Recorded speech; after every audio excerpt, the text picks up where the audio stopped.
There is a point where a soul is stripped of everything but the will to continue, not to live, for living implies a future, but simply to continue, to take one more step through the snow, to draw one more ragged breath of frozen air.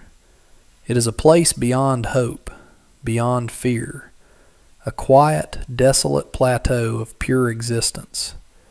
This is where the girl walked. Her name was An Wei, and the world had scraped her clean. The fine red silk of her Chong Sam, a dress meant for celebration in a life she no longer knew, was a wound against the endless white of the mountainside. It was thin and useless against the cold, a final, foolish remnant of a forgotten girl. Her feet, wrapped in rags inside worn slippers, had long ago lost their feeling. Her bag was nearly empty, holding little more than a needle, some thread, and a small, tightly wrapped packet of seeds from a land she would never see again. The hunger was a hollow ache, but the cold was a predator, sinking its teeth deeper with every gust of wind that swept down from the unforgiving peaks. She had been walking for 3 days since the last of the railroad camps had pushed her out, a ghost with no place and no name they cared to remember. She was following the memory of a map, a whispered rumor of a town on the other side of the pass. But the pass was a lie, and the mountains were honest. They promised only an end. Then a scent, faint and sharp on the air. Wood smoke. It was so unlikely, so impossible, that she thought it a phantom of her dying mind. But she turned toward it anyway, a compass needle swinging toward a final, desperate north. Each step was a negotiation with oblivion. The trees grew thicker here, ancient pines heavy with snow, their branches forming a dark, solemn canopy. The smoke grew stronger. It led her to a small clearing, a shallow bowl carved out of the rock and snow. In its center, a fire burned, a small, defiant heart of orange against the encroaching blue of twilight. Beside it sat a man. He was as much a part of the landscape as the stone at his back. Huge. Not just tall, but broad, a solid mass of muscle and winter pelts that seemed to suck the space from the air around him. A wild mane of dark hair streaked with gray fell to his shoulders, and a thick, untamed beard covered the lower half of his face, frosted with ice from his own breath. He was staring into the flames, perfectly still, a hand resting on the rough handle of an axe by his side. An Wei froze at the edge of the clearing, hidden behind a snow-laden fir. Every instinct screamed at her to flee. He was the kind of man stories were told about, a figure of the wilderness that swallowed people whole. But the fire pulled at her.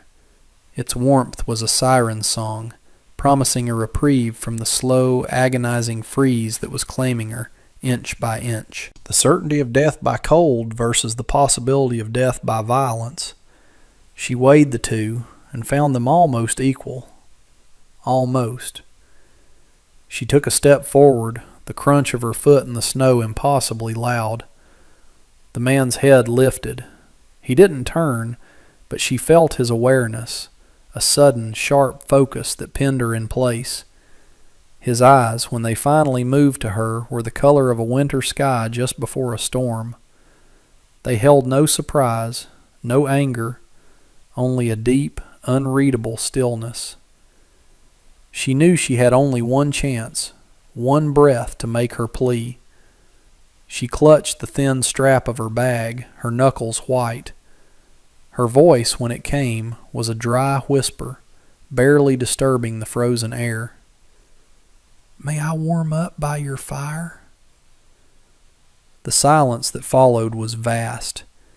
It stretched until she thought her lungs would burst. He looked at her, truly looked at her then. He saw the impossible red dress, the pale, drawn face, the shivering that racked her small frame. He saw a thing that did not belong here, a fragile piece of porcelain dropped in a world of granite and ice. She braced herself for the dismissal, the threat, the cold turning of his back. Instead, his gaze dropped from her face to her feet, to the pathetic rags that bound them. His voice was a low rumble, rough like stones grinding together, yet it held no menace. It held something far more shocking, a simple, brutal pragmatism that acknowledged her reality without pity. "The cold doesn't ask permission," he said. "Sit." The words were not an invitation. They were a statement of fact, an order from the mountain itself. And for An Wei, who had been invisible for so long, to be seen, to be acknowledged in this raw, unforgiving place was a miracle. It changed everything. She stumbled forward, collapsing onto the hard-packed snow near the edge of the fire's glow, the first wave of warmth a dizzying, painful shock against her frozen skin. He had given her life with 2 words. An Wei sat huddled, her hands held out to the flames. So close she could feel the skin begin to sting. The shivering was violent now, a storm breaking inside her as the warmth began its slow, arduous invasion. She did not look at the man. She kept her eyes on the fire, on the hypnotic dance of the embers, as if it were the only thing holding the world together. He, in turn, did not look at her. He remained a silent, brooding presence on the other side of the flames, feeding sticks into the fire with a slow, deliberate rhythm. The air was thick with things unsaid, with the raw, unspoken facts of their situation. She was weak, an intruder. He was powerful, the master of this small, harsh kingdom. Yet there was no threat in his stillness, only a profound and weary patience. After a long while he moved. He reached for a sharpened stick propped against a rock, on which a piece of meat had been roasting. He pulled it from the heat, the fat sizzling and spitting, and held it out to her across the fire. There were no words, just the simple, undeniable offering. Her stomach clenched with a painful, desperate cramp. She hadn't eaten anything solid in what felt like a lifetime. She reached for it, her movements clumsy, her fingers brushing against his. His hand was huge and calloused, the skin cracked and hard from work and weather, yet his touch was steady. She took the stick and tore at the meat with her teeth, heedless of the heat. It was rabbit, smoky and rich, and the taste was overwhelming. It was the taste of survival. She ate until the stick was clean, then gnawed on the wood itself, her body a starved animal finally given sustenance. He watched her, his expression unreadable in the flickering light. When she was finished, he finally spoke again. "There's a storm coming in, a bad one. You can't travel in it."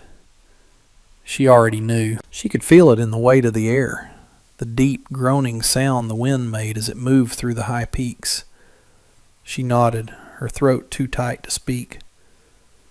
"The shelter's there," he said, gesturing with his chin toward a low lean-to built against a massive rock face.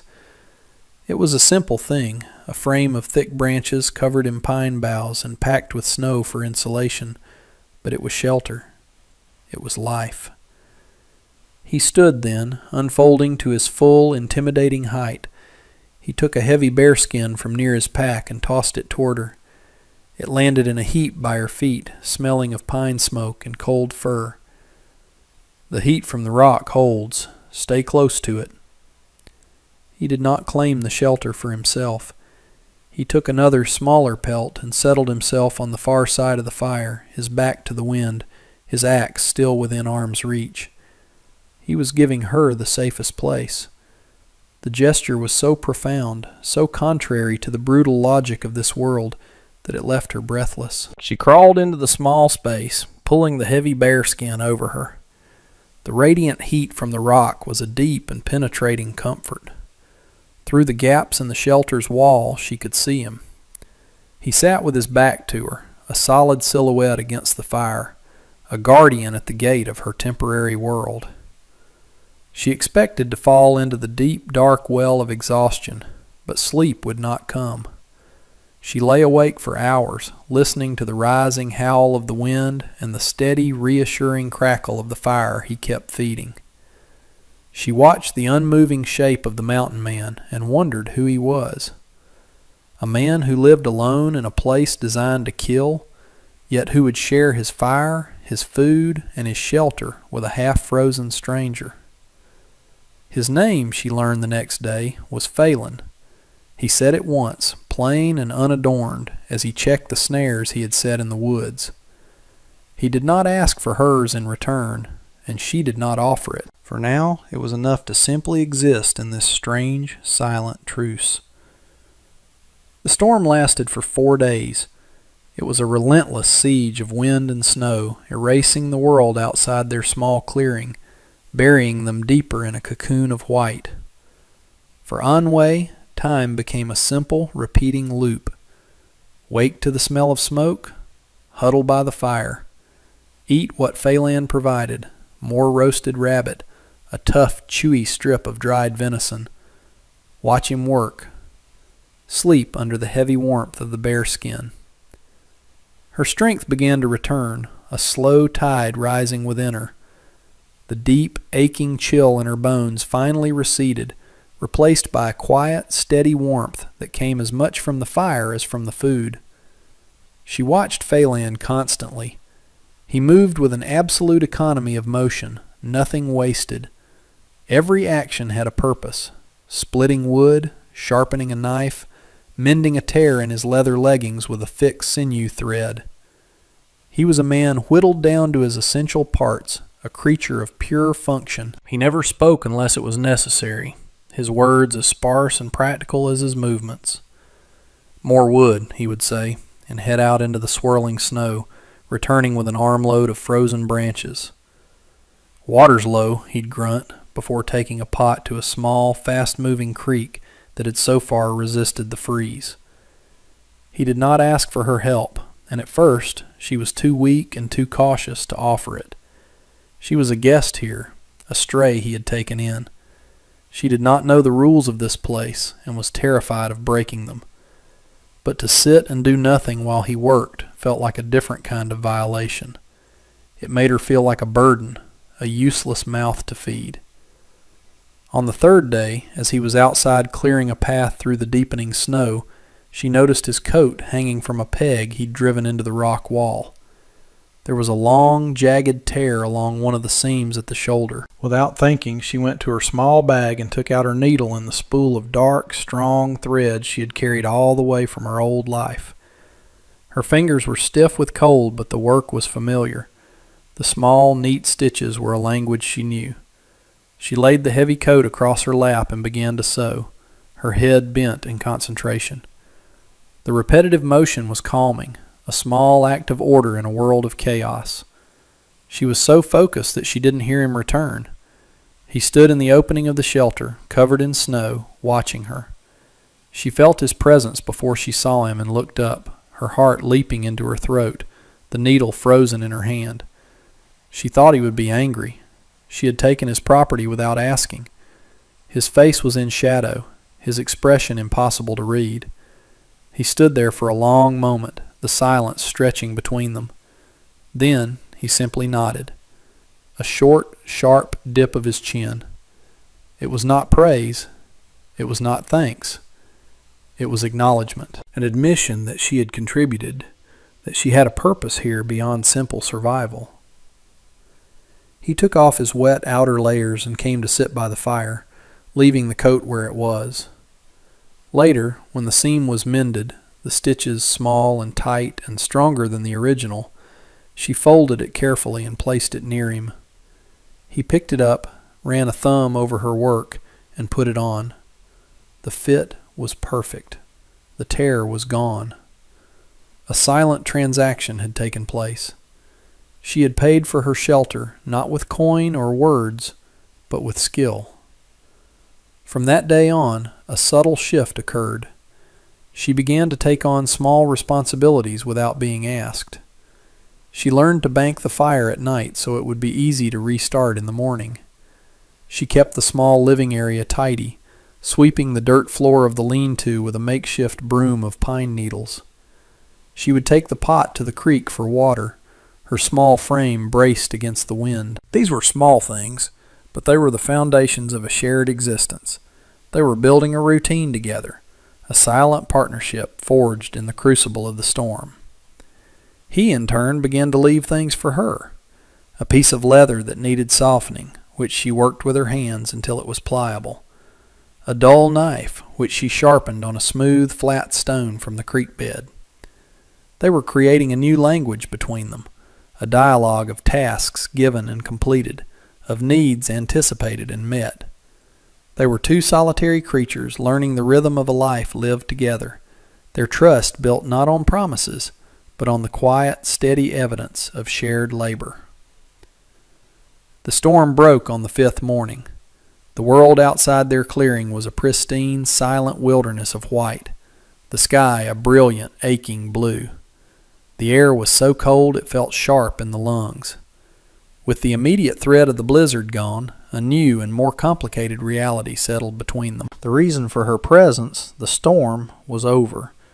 The unspoken question of what came next hung in the air, as crisp and clear as the day itself. Phelan seemed to feel it too. He was restless, moving about the camp with a grim, focused energy. He cleaned his rifle, his large hands surprisingly deft as he oiled the metal parts. He spent hours sharpening his axe, the rhythmic scrape of steel on stone filling the clearing. He was preparing for something. A hunt, a journey, a departure. An-Wei watched him, a cold knot of anxiety tightening in her stomach. This fragile piece, this small, safe world they had built, felt as if it were about to shatter. That evening, as they sat by the fire, he finally broke the silence that had stretched between them all day. His voice, when he spoke, was low and quiet. "What's your name?" The question was so simple, so direct, it caught her off guard. In all this time, he had never asked. He had given her food and shelter, and demanded nothing in return, not even the smallest piece of her identity. She looked at him across the flames. His face, illuminated by the firelight, was stark and lined with a deep, abiding loneliness that she was only now beginning to recognize. It was a mirror of her own. "An-Wei," she said, her voice barely a whisper. He repeated it softly, testing the sound of it. "An-Wei." He was quiet for a moment, then his gaze sharpened. "What were you running from?" It was not an accusation. It was a genuine question, born of a need to understand the impossible fact of her arrival in his isolated world.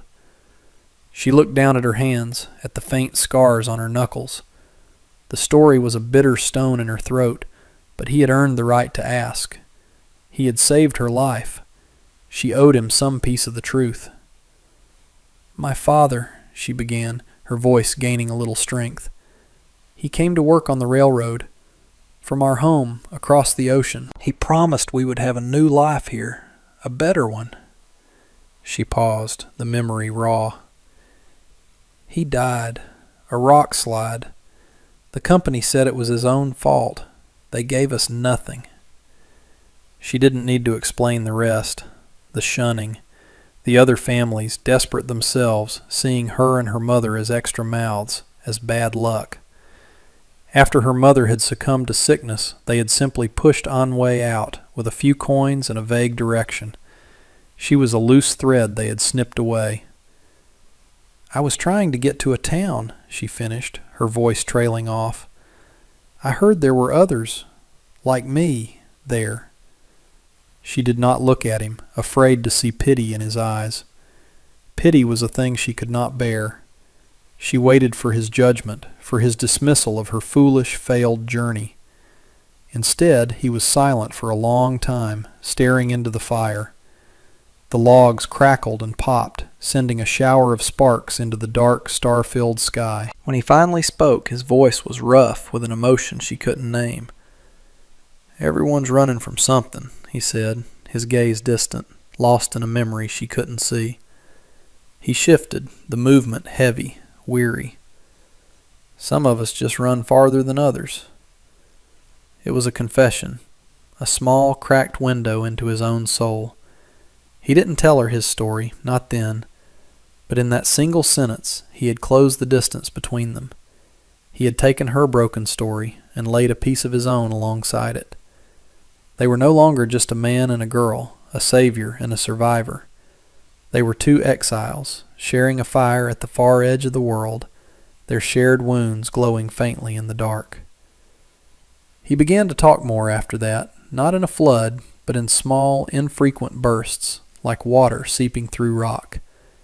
He never spoke of the life he'd had before the mountains, not directly. He spoke of the world below with a quiet, weary contempt. He called the towns cages made of wood and lies, and the people in them ghosts chasing paper. He spoke of a great betrayal, not in specifics, but in the abstract shape of its consequences. A man puts his trust in the wrong place, he said one evening, staring into the fire, his voice a low growl, and he spends the rest of his life paying for it. Some debts, they don't ever get settled. You just carry 'em. He was talking about himself. Anway understood this. The mountains were not his home by choice. They were his exile, his self-imposed penance for a sin she could not imagine. His shame was a wall he had built around himself, stone by painstaking stone, and he had hidden behind it for years. She, in turn, told him more about her life.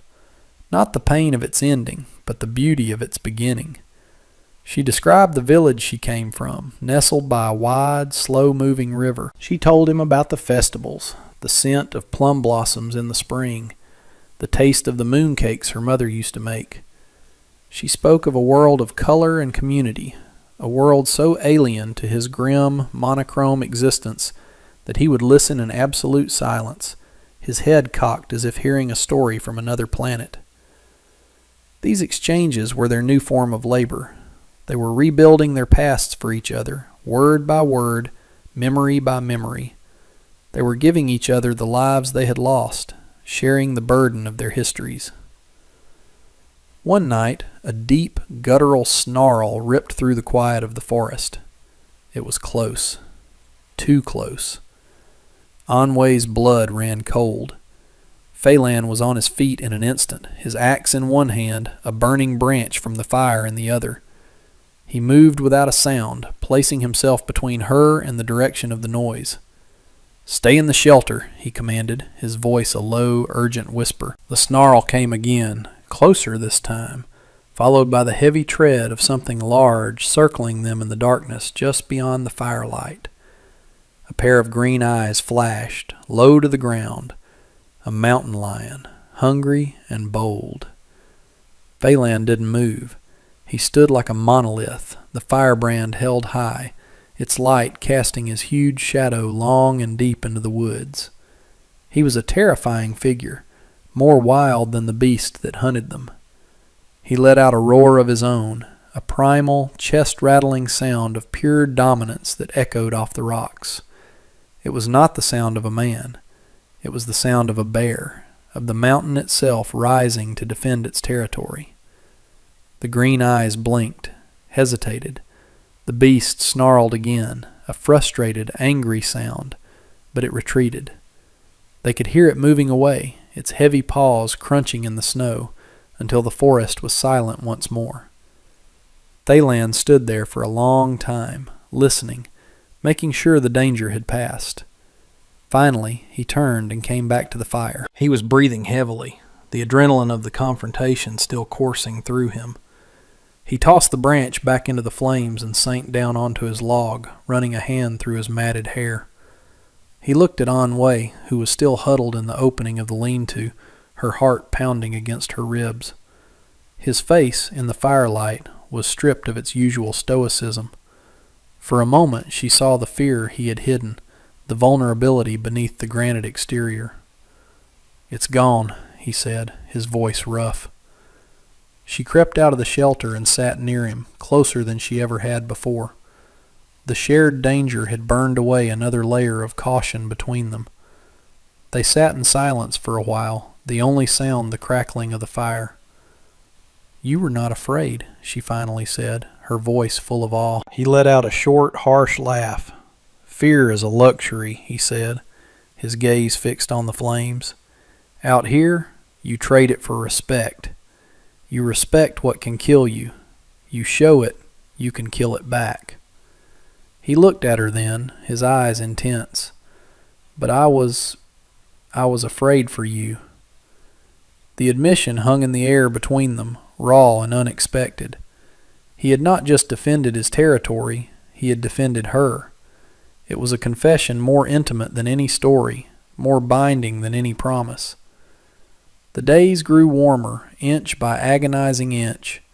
The sun held a little more heat each afternoon, and the snow began to melt from the branches of the tall pines, a steady, rhythmic dripping that was the first sound of the coming spring. The immediate, desperate fight for survival eased its grip, and in its place, something quieter and more fragile began to grow. The harsh edges of their coexistence started to soften. An Wei found herself watching the small things, the way Phelan's brow would furrow in concentration when he was mending a snowshoe, the surprising gentleness in his massive hands as he reset a delicate snare. Once she saw him watching a small, brave chickadee pecking at a pine cone, and for a fleeting second the hard lines of his face relaxed into something that was almost tenderness. He, in turn, noticed the way she hummed to herself as she worked, a quiet, melodic sound that was as foreign and as beautiful as she was. He noticed the determined set of her jaw when she mastered a difficult task, like splitting kindling with a hatchet that was almost too heavy for her to lift. He was learning the topography of her spirit, its quiet strengths and hidden reserves. One afternoon, he returned from a long trek down the mountain to the lower elevations where the thaw had truly begun. He carried nothing from his hunt, and for a moment she felt a pang of worry. But then he came to her and opened his hand. In his palm lay a small, crumpled handful of early spring greens, the first new life to push its way through the melting snow. It was a meager offering, useless for sustenance. But it was a gift. It was a piece of the changing world, a promise of what was to come, and he had brought it back for her. "For you," he said, his voice gruff, as if embarrassed by the gesture. She looked from the vibrant green shoots to his face. He would not meet her eyes. She reached out and carefully took them from his hand. Her small, slender fingers brushed against his rough, calloused palm. It was the first time they had touched with intention, not by accident. The contact was a spark, a sudden, surprising jolt of warmth that had nothing to do with the fire. It shot up her arm and settled deep in her chest. "Thank you, Phelan," she whispered, and the sound of his name on her lips was different. It was no longer just a word. It was a connection. He finally looked at her then, and his eyes held a raw, unguarded emotion that made her breath catch. It was a deep and profound longing, the look of a man starving for a kindness he felt he didn't deserve.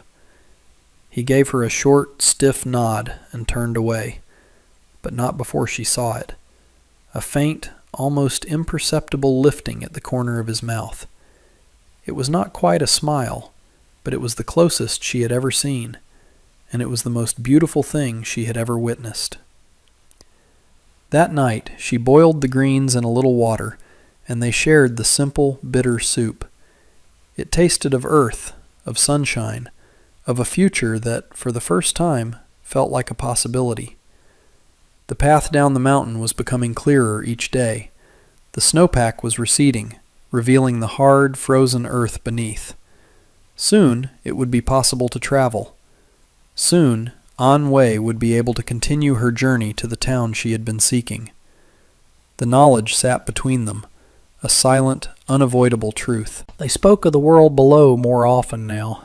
Phelan described the boom towns he had passed through years ago, the mud-choked streets, the saloons full of loud, desperate men, the casual cruelty of a world built on greed. "There's no peace in a place like that," he said, his voice laced with a familiar bitterness. "Just noise, everyone trying to shout louder than the emptiness inside them." Anway listened, and the vague, hopeful image she had held of this town began to crumble.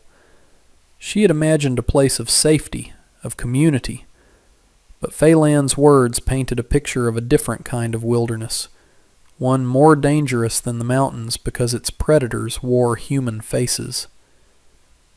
"You think there is a place for me there?" she asked quietly, voicing the fear that had been growing in her heart. He stopped his work, a half-mended trap resting in his hands. He looked at her for a long time, his gaze steady and serious. He did not offer her false hope. He did not lie. "They will see you," he said slowly, "but they won't see you right. They'll see something fragile to be broken, or something exotic to be owned. They won't see the steel in you, the way you fought the cold, the way you made this place." He trailed off, gesturing vaguely at the small, orderly camp. "Better." The quiet sincerity of his words was a balm on a wound she hadn't realized was still so raw. He saw her. He truly saw her. The silence stretched, and Anway felt the weight of her impending choice. To leave this harsh, quiet sanctuary for an unknown, uncaring world, or to stay here with him. He must have seen the conflict in her eyes because he spoke again, his voice lower, rougher. "You could stay," he said. It was not a question. It was not a demand. It was a statement of possibility, an offering laid carefully at her feet. He was giving her a choice he had never given anyone, perhaps not even himself. The choice of a home. She looked around the clearing, the rough-hewn lean-to, the blackened fire pit, the tall, silent pines standing guard. It was a savage place, a place of profound and unending hardship. It should have felt like a prison, but with Phelan there, it had become the only place in the entire world where she felt safe. The only place where she was not a ghost. "There is nothing for me down there," she admitted, the words tasting of ash and truth. "Only strangers." He held her gaze, and in his eyes she saw the vast, empty landscape of his own solitude.